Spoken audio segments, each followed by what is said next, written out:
Welcome to the Borland Climb. We hope this video helps. In this video, I will explain how to use Amazon services on your iPad. First, head to the Apple App Store and search for the official Amazon shopping application. Once downloaded, open it and sign in using your existing Amazon account credentials. If you're new to Amazon, you can easily create a free account directly within the app. The interface is designed for easy navigation, making your shopping experience seamless. Once logged in, you can begin exploring millions of products.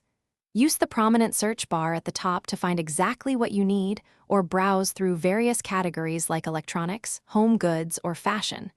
When you find an item you like, simply tap to view details, read reviews, and add it to your shopping cart. The checkout process is straightforward and secure, typically taking less than 1 minute.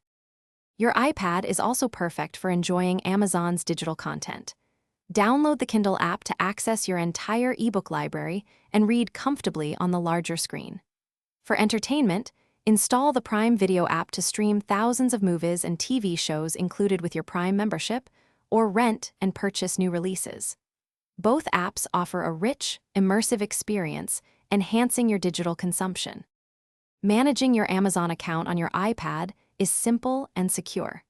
Navigate to the Your Account section to update payment methods, add new shipping addresses, or review your past orders. You can also track packages in real time, ensuring you know exactly when your deliveries will arrive. Remember to regularly check your privacy settings and notification preferences for a personalized and secure experience. Thanks for watching. Consider subscribing if we helped you.